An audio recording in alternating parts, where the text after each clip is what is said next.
Muito bem.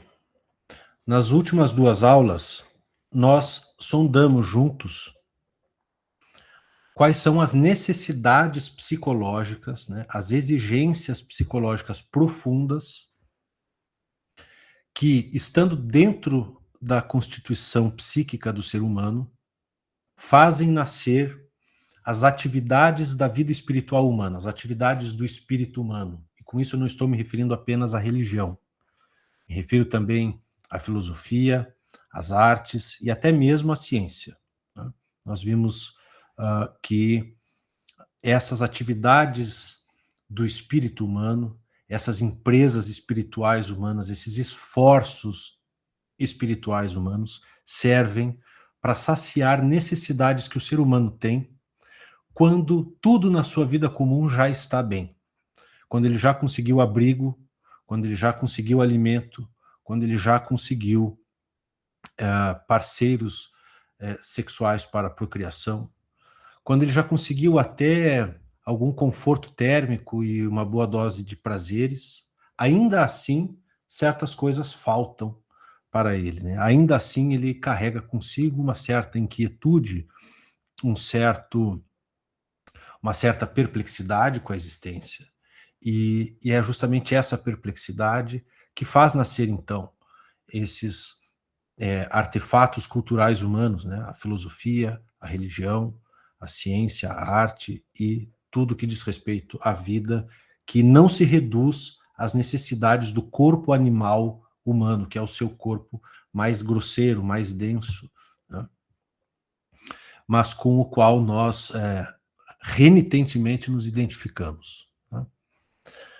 Ou seja, mesmo quando tudo na vida animal vai bem, na vida comum vai bem, o homem não está plenamente satisfeito. Ele traz consigo algumas exigências mais profundas, como, por exemplo, a de ter uma compreensão profunda e radical da realidade e da sua existência. Ele quer compreender a realidade de uma forma profunda, convincente. Ele traz uma exigência de verdade, né? Verdade num sentido forte, num sentido profundo. Então, essa é uma necessidade de compreensão. E também uma necessidade de realização plena da sua própria natureza, né? Muito mais do que apenas uma vida agradável, uma vida com as demandas animais satisfeitas. Ele pretende não apenas ter uma vida agradável, como ele pretende ter a melhor vida possível. E o que determina o que é a melhor vida possível não é apenas o seu gosto ou as suas, de novo, necessidades corporais, animais, mas a verdade e um senso de valor que ele carrega também intuitivamente consigo. Então, as atividades religiosas, as atividades filosóficas, as atividades artísticas, né, científicas, com as quais nós nos engajamos, né, são aquelas que mais nos proporcionam realização pessoal. Porque, de uma forma ou de outra, as necessidades animais, né, de abrigo contra predadores, né, todos nós, mal ou bem, mesmo que a gente tenha que se ferrar um pouquinho para pagar o aluguel, nós temos lá a nossa caverna para nos esconder, para dormir em paz. Nós temos alimento, né? Nós temos, apesar de todas as dificuldades financeiras pelas quais a maioria de nós passa, essas necessidades corpóreo-animais estão mais ou menos encaminhadas na vida comum, na vida social, né? E mesmo quando elas estão razoavelmente saciadas, e é bom lembrar que a vida que nós, de uma classe média, temos hoje, é mais confortável do ponto de vista material do que muitos reis de outrora, né? Essas necessidades estando mais ou menos satisfeitas, ainda assim, nós não nos julgamos plenamente felizes. Nós entendemos muito pouco a realidade, nós entendemos muito pouco até mesmo a realidade de nós mesmos, né? E nós não sabemos direito para que serve a vida, onde que a gente tem que chegar com ela, o que a gente tem que fazer, e essas perguntas ficam sem resposta por muito tempo. Muito bem, isso tudo nós vimos, eu fiz um apanhado geral para aqueles que não estiveram nas últimas aulas, do que nós vimos então nas aulas anteriores. Na aula de hoje, embasado nisso, ou seja, nessa sondagem das necessidades profundas que fazem nascer uma prática espiritual, eu quero sondar com vocês um contraste profundo que existe entre essas mesmas necessidades, essas exigências espirituais que todos nós carregamos, mesmo que não tenhamos uma consciência teórica e linguística muito clara a seu respeito, né? O contraste dessas exigências que nós carregamos, dessas grandes perguntas que nós trazemos, dessas grandes aflições, ou como diz o seu meia-noite aqui, dessa grande dor para além das pequenas dores da vida comum, né? O contraste entre isso, essa profundidade, essa dimensão de profundidade da nossa existência e a superficialidade daquilo que a prática majoritária na Umbanda entrega aos seus praticantes. E eu corro risco de ser talvez um pouco duro com a tradição espiritual que é minha e que eu amo, né? E que eu não sei ser de outra forma, a não ser um bandista. Sou desde criança, desde que nasci, eu sou isso, não sei ser outra coisa. Mas nós não podemos tapar o sol com a peneira. E portanto, eu quero, nessa aula, sondar junto com vocês esse contraste, ou seja, como é que, trazendo conosco indagações tão radicais, tão profundas, uma necessidade tão profunda de compreensão, uma necessidade tão profunda de realização plena da própria natureza, seja ela qual for, e aí as tradições espirituais e filosóficas debatem enormemente qual é essa natureza, como é que, carregando isso conosco, nós podemos nos contentar com aquilo que se chama de prática de terreiro na Umbanda? Vamos analisar alguns pontos, então. O primeiro deles, a doutrina. Ora, se nós temos uma necessidade profunda de compreensão sobre a realidade externa e interna, nós, na Umbanda, não estamos bem servidos de uma doutrina bem estabelecida, robusta, sofisticada sobre os temas próprios de doutrinas espirituais, né? Nós não temos uma metafísica bem estabelecida, nós não temos uma cosmologia bem estabelecida, uma ética bem estabelecida, né? Ética enquanto conjunto de conhecimentos filosóficos sobre as virtudes, né? Nós não temos sequer uma física sutil bem estabelecida. Nós temos noções muito vagas. Quando eu digo nós, é nós umbandistas de um modo geral. Quando você vai a um terreiro, se você começa a apertar muito nas perguntas de ordem doutrinal, filosófica, etc., você vai ficar ou sem resposta, ou pode até fazer com que os dirigentes daquele terreiro não gostem desse tipo de pergunta, porque não há respostas bem estabelecidas na literatura de Umbanda e mesmo na transmissão oral de conhecimento de pai para filho, de mãe para filho. Ou seja, os pontos mais fundamentais de uma prática espiritual, mais profundos e mais relacionados à espiritualidade, à vida espiritual e aquelas exigências profundas de que falei nas aulas passadas, são totalmente deixados de lado. Tem alguma noção vaga sobre Deus, tem um Deus criador, tem uns orixás, aí nós temos que evoluir, ou seja, a gente é refém de influências de diversas tradições, que em muitos pontos são díspares entre si, até incompatíveis, e tudo isso está ali circulando nos terreiros de uma forma um tanto caótica, um tanto anômala, né? Sem um tratamento teórico minimamente coerente, profundo, como eu disse, robusto, sofisticado, etc. Quando se fala em doutrina, é muito importante estudar. Aqui no terreiro a gente dá muito valor para aulas, para isso, para aquilo. O que se ensina nessas aulas e o que se tem por doutrina é a transmissão de conhecimentos de ordem ritualística.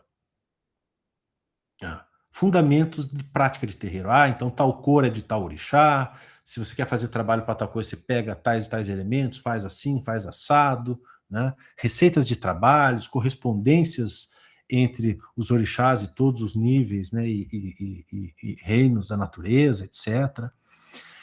E coisas do tipo banhos de descarga, defumações, etc. Tudo isso é muito importante, muito valioso. Pelo tom de voz pode parecer que eu não dou importância para isso, não é verdade, né? Tudo isso é importante, diz respeito a uma certa dimensão da prática de terreiro, mas obviamente não pode esgotar uma vida espiritual que respeite aquela profundidade daqueles impulsos e daquelas necessidades que vimos nas aulas anteriores.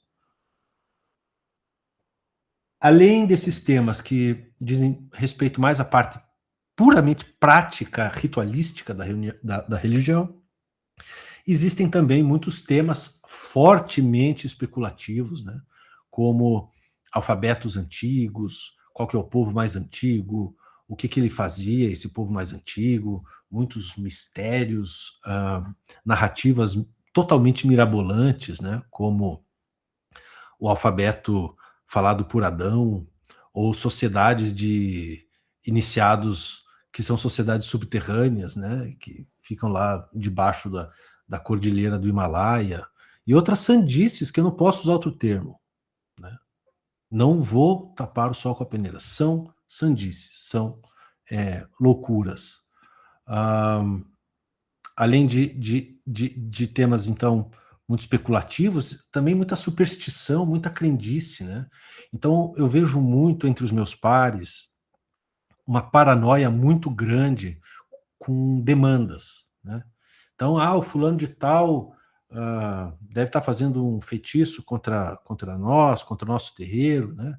E isso toma um tempo danado de hordas e muita gente nas religiões afro-brasileiras, não é só na Umbanda, e as pessoas literalmente perdem um tempo danado com isso, dando atenção a isso, dando o seu medo, né? Entregando o seu medo numa bandeja de prata para qualquer um que acenda uma vela preta na encruzilhada. A pessoa já acha que vai morrer, já vai acontecer isso, já vai acontecer aquilo, e não acontece nada, ou quase nada, né?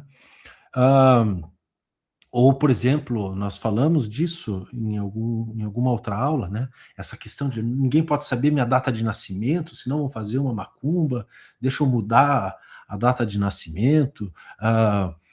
Ou quer ver, ó, tem uma coisa também maravilhosa na Umbanda Esotérica, tem algumas pessoas que pegam o nome civil da pessoa, que é um acidente histórico-social total, né? Fazem uma redução numerológica daquele nome e fazem a inferência do nome iniciático das pessoas. Agora me diga uma coisa, meu nome é Tomé com H, por um erro de tradução do cartorário, porque meu avô era para se chamar Tagme, né, filho de libanesa e de um sírio. Aí no Brasil traduziram por Tomé, que era o nome ocidental mais próximo de Tagme, né? Aí eu pergunto, e vamos dizer que o cara nem colocasse o H, ou se ele colocasse, muda o meu nome iniciático, então? Uma circunstância dessa? Como é que alguém pode acreditar num negócio desse? Isso não faz nenhum sentido, né? Mas por quê?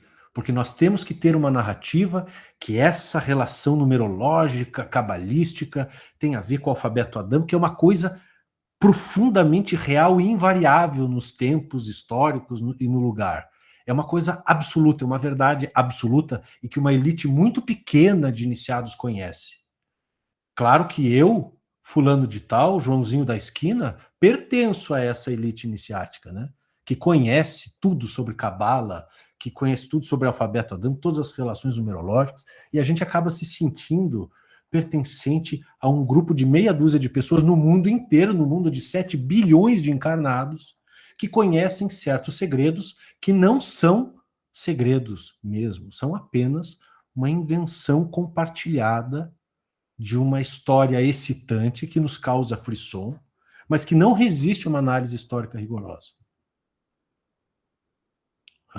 Então, temos muitas superstições, muitas crendices, muita especulação filosófica ociosa, muita ênfase em conhecimentos de ordem puramente prático-ritual, e as grandes questões como qual é o sentido da existência, qual é a natureza humana, qual é o propósito, quais são os potenciais gravados na natureza humana, o que um ser humano é capaz, até onde ele é capaz de ir, etc. e tal, ficam totalmente deixadas de lado.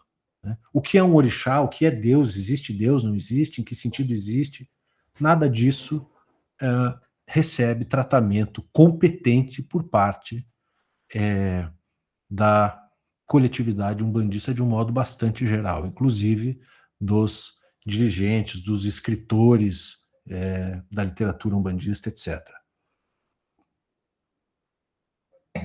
Então vejam, nós não estamos bem servidos em sentido doutrinal, no sentido filosófico, doutrinal, teórico, né?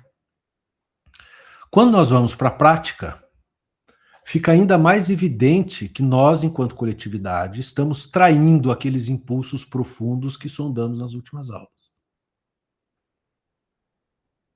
Nós queremos saber qual é o sentido de tudo, nós queremos ser o que devemos ser, o que é melhor que nós sejamos, mas quando nós vamos para o terreiro, uma vez por semana, o que nós fazemos?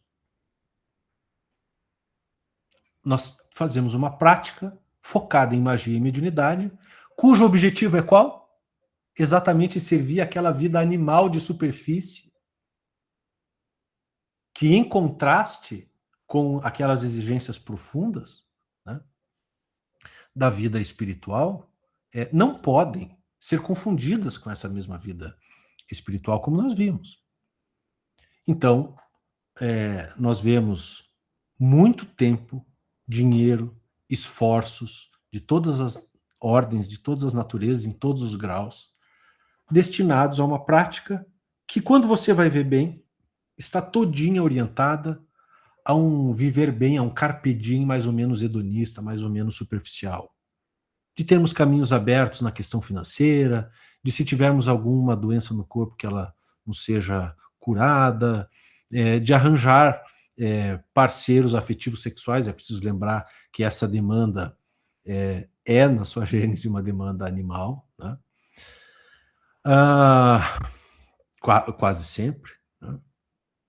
E, na prática umbandista, o que mais perto chega de algo que tem alguma transcendência em relação à vida comum é essa questão de purificações energéticas, né? Descarregos, cortes de demandas, de feitiços, mas mesmo esse nível é muito pouco transcendente, né? Ainda não é espiritual, ainda não tem relação com aquela vida profunda do espírito que nós sondamos brevemente nas duas últimas aulas. Ela tem lugar, ela diz respeito ao mundo sutil, que ainda é muito próximo do mundo material. Né?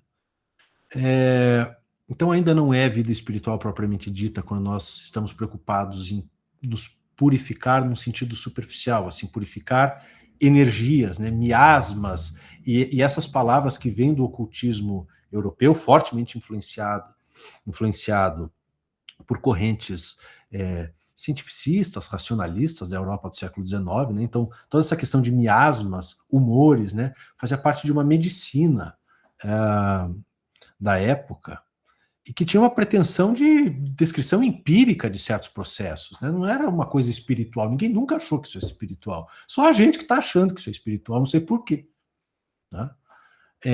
Ou seja, mesmo quando as nossas preocupações não dizem tão diretamente respeito à nossa vida ordinária, ainda assim nós alçamos um voo de galinha em termos espirituais. O mais próximo do espiritual que nós achamos e chegamos é descarrego. Vou tomar um banho de descarga. Não estou dizendo para não tomar, é ótimo tomar. É excelente, tudo isso é excelente. Só que não é ainda algo tão profundamente espiritual assim, como a gente acha que é. Né? Outra coisa que existe muito, eu tenho percebido muito ao longo dos anos e nas minhas interlocuções, é um desprezo pelo subjetivo, pelo psicológico, pelo simbólico. Né? todas as nossas explicações sobre todos os processos rituais, elas têm que ser ao modo de uma física, ainda que uma física sutil, né? Então nós vamos explicar um banho de erva, nós estamos falando, porque as correntes eletromagnéticas da planta, não sei do quê, porque correntes energéticas de não sei que planeta estão manifestadas ali naquela planta, e aquilo entra em contato com as energias dos seus chakras e não sei mais o quê, e aí vem uma salada enorme de coisas, né? Sempre com essa tentativa de explicar as coisas de uma forma materialista, é preciso usar o termo correto. Se eu perguntar para os umbandistas, para cada um deles, você é materialista? Todos negarão. Não, materialista não, eu acredito que existe entidade, existe orixá, existe Deus, não sei o que, tal.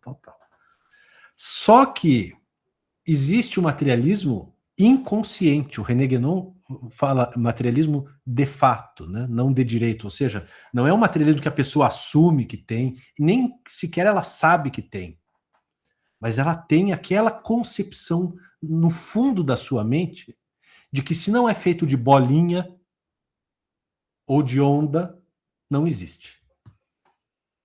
Essa é uma concepção ocidental, moderna, nem contemporânea não é mais, porque se fala em matéria depois do século XX, com a crise da física do século XX, a noção de matéria, nem ela mesma corresponde mais àquela noção antiga do século XIX, né? Profundamente corpuscular. E nós carregamos isso, nós achamos que se a explicação de um ritual for veja como esse símbolo tem impactos profundos na sua imaginação, pronto. É como se isso fosse a assunção, a confissão de que aquilo é só um efeito placebo, de que aquilo é uma enganação, de que aquilo é uma empulhação psicológica ou coisa do tipo, né? Para nós só tem valor se for energia, se for bolinha, né? Se for feito de bolinha, existe. Se não for feito de bolinha, não existe. Nós pensamos assim. E se dissermos não pensamos assim, não temos uma consciência tão perfeita do poder desses grandes pressupostos culturais do Ocidente que nós assimilamos sem atenção, acriticamente, desde que nós nos desenvolvemos e crescemos no Ocidente. Então, tudo o que se explica, vocês podem ver, porque a vela, não sei o quê, daí tem é sempre eletromagnetismo, eletricidade, prana, daí já usa uns termos sânscritos para dar um outro ar para a coisa, mas é sempre uma explicação corpuscular e energética, né? Isso é profundamente materialista, profundamente mecanicista, né? Ora, aqueles impulsos profundos que nós sondamos nas duas últimas aulas, onde que eles se dão? Na psique humana, na mente humana. Dentro da subjetividade humana. Não estou falando de ondinha e de bolinha mais. E, portanto, onde que o conhecimento vai produzir os seus doces frutos? Onde que a ética vai produzir os seus doces frutos? Na intimidade subjetiva de um ente consciente, meu Deus do céu. Não é a energia do teu chakra, não é o teu chakra que estava girando no sentido anti-horário e passou a girar no sentido horário, ou que estava com uma cor vermelho escura e agora está azul bebê. Gente, as coisas não são assim. Isso não tem nada a ver, né? Mas as nossas explicações são só essas. Já dei exemplos disso em sala em aula, né? Por exemplo, vamos explicar sei lá, o Amaci. Porque as ervas solares, porque as linhas de força do sol, e não sei o quê, e o chakra da coroa, e não sei o que mais, e gira para cá, gira para lá, vem onda, vai onda, né? E aí, eu nunca ouvi ninguém falar, puxa, a hortelã, a menta, né? Que vai nesse banho de Amaci, ou pode ir, pelo menos. Vocês já se deram conta do quão cheirosa essa erva é? E vocês já se deram conta do símbolo olfativo da menta, que nós, inclusive por condicionamento social, atribuímos à menta o quê? Frescor, limpeza. Está na pasta de dente, está no produto de limpeza, né? Por que que a eficácia simbólica da menta, o símbolo olfativo da menta, não pode ser pelo menos uma partezinha pequena da explicação do porquê essa erva está no macio? Por que que é eletromagnetismo, sol e, não sei, e chakra e não sei mais o quê? Então esse desprezo pelo subjetivo e pelo simbólico e uma ênfase exagerada em explicações supostamente objetivas e científicas, porque algumas delas são francamente risíveis, né, é também uma característica da prática majoritária na Umbanda, inclusive na Umbanda esotérica, que é aquela Umbanda que se pretende muito esclarecida, muito estudiosa, né, e que olha com o nariz bastante empinado para as outras Umbandas. Mais um aspecto, né, dentro agora mais da Umbanda esotérica. Então, todos esses fetiches esotéricos e iniciáticos, né, essa mentalidade de, sabe, o clube do bolinha? Ah, eu sou um iniciado não sei que grau. Ah, eu conheço tantos quantos sinais de Pemba. Eu vi um sinal que o Pai Mata riscou um dia antes de ir para o outro lado da vida e você não conhece esse sinal. E não sei o quê. Todas essas histórias mirabolantes de tradições, né, muito antigas, povos primitivos, o cisma de Irxu a cisão do tronco tupi entre Tupinambá, Tupi-Guarani, e nós sempre estamos do lado certo, né? Nós somos a tradição solar, a Umbanda esotérica é a tradição solar, a ordem dórica e não a ordem jônica, ela é masculina e não feminina, e outras coisas do tipo, né? Práticas muito secretas, conhecimentos que se perderam e que foram invertidos pelas raças e povos degenerados, pelos cultos degenerados, conhecimentos perdidos que ninguém sabe mais e que eu, João da Esquina, estou trazendo pela minha portentosa mediunidade. Ninguém mais sabe jogar Ifá, nem na Nigéria, mas eu sei. A quiromancia védica, ninguém mais sabe ler a mão na Índia, mas eu sei, porque o meu caboclo me falou que se tiver uma meia-lua na mão direita ou esquerda, significa isso ou aquilo. E graus e pembas na túnica, e toalhas, e 1001 apetrechos para causar aquele frisson, aquele tremor interno, né? Que por vaidoso é super prazeroso de sentir, né? Mas que na verdade é apenas um reforço do ego. O ego como aquela construção superficial por sobre o ori profundo, né, a alma profunda da pessoa, está reforçando esse ego, as suas carências, os seus complexos de superioridade ou inferioridade. Né? Então a pessoa é um fracasso no mundo, né, entra no terreiro, ganhou terceiro, quarto, quinto grau, a pessoa já sente o tal, né? Ou seja, são práticas que são contra-espirituais, anti-espirituais, porque estão reforçando não a espiritualidade, o espírito profundo, o ori inu, né, a cabeça interna, a essência espiritual, a consciência pura das pessoas, mas o seu ego de superfície, aquele figurino com o qual o espírito se apresenta na existência. Esses fetiches esotéricos iniciáticos também acabam atrapalhando, roubando o tempo, a atenção e a cobiça dos praticantes de Umbanda, sobretudo de Umbanda esotérica, nesse caso, porque em vez de gastar tempo estudando filosofia, teologia, cosmologia, ética, etc., estão lá indo atrás de supostos alfabetos que ninguém sabe, ninguém viu, e mesmo que tenha existido, não se sabe a importância de tal alfabeto ter existido. Está lá correndo na sua política de santé para conseguir mais um grau, para conseguir mais um anel, para conseguir mais uma espada. Né? Suspirando um pouco, em resumo, a prática umbandista majoritária, mesmo dentre aquela que se pretende a prática mais depurada, mais isso, mais aquilo, se limita a contatos mediúnicos e operações magísticas para necessidades ordinárias. Mesmo quando as necessidades não parecem ordinárias, porque não diz respeito a dinheiro, amor e saúde do corpo, diz respeito a necessidades ordinárias do ego superficial, a vaidade, o orgulho, etc. Né?